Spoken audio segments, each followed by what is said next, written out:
I'm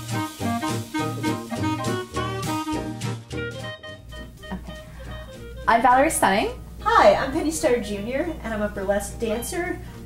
Hi, I'm Mercury Troy. Hi guys, I'm here with Ginger Lee from the Peekaboo Review out of Philadelphia. Hi, I'm Greta Grenade. Hi, I'm Baby Lestrange. Hi, I'm Cece Stiletto.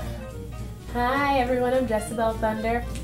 Hi, I'm Waxy Moon, Seattle's gender-blending queer lady burlesque performance art stripping sensation. Theme of relationships in burlesque, because it seems like that most people are either end of the spectrum. You have a very supportive partner who's like, yeah, this is the most amazing thing ever. I'm gonna carry your clothes with you to the show.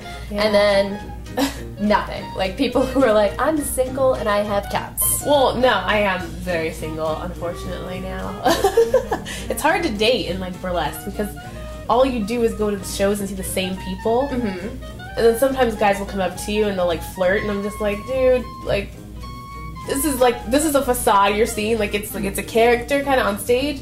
I'm like, I'm not really sure that you're really going to be interested in the real me behind this, because it's completely different than what I see when I'm like on stage. Or actually, I have a friend who likes to say this, Captain Save-A-Ho.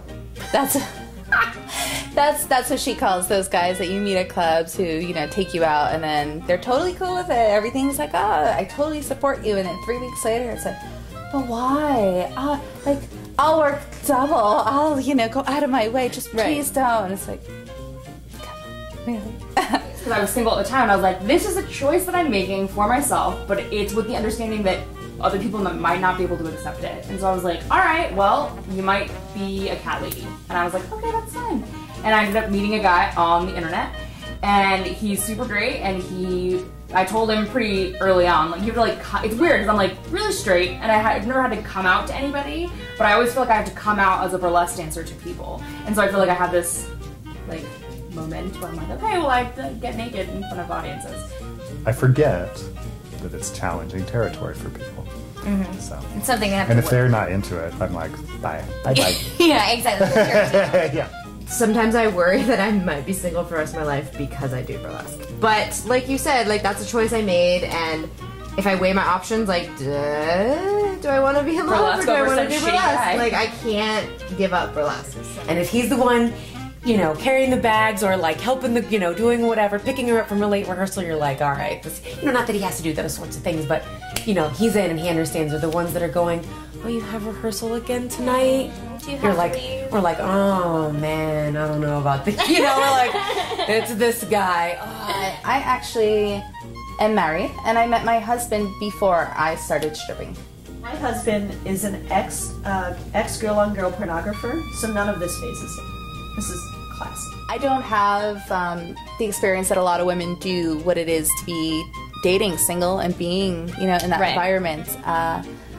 I was working in strip clubs before, like as cocktail waitress, but it's a little different, you know, just something you do even though you're not wearing much more clothing. Right. There is like, there's a difference that people respond to you differently when you are actually the entertainer on the stage versus like the girl in the corset with the tray, you know? Right. But my first date with Christopher, my boyfriend, was, he did say, there are a lot of naked pictures of you online. I mean, they're not really naked, but you know.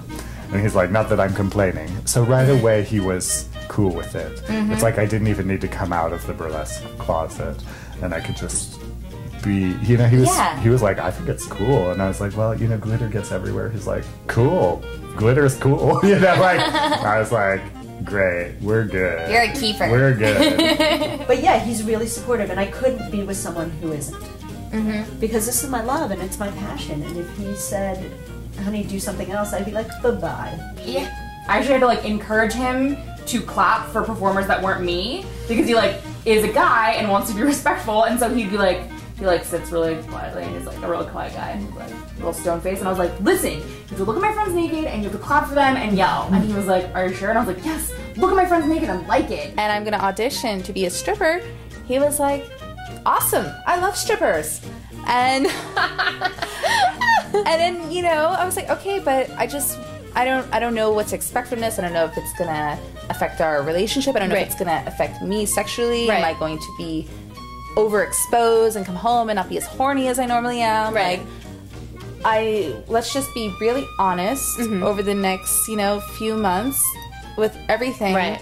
And the moment, if there is ever a moment that you decide that it's affecting you badly, like, my priority is us. So I hope that I find someone who, like Blake, who is okay with it. But if I don't, I feel like it gives me so much satisfaction that I will be okay. And cats are awesome. And cats are awesome!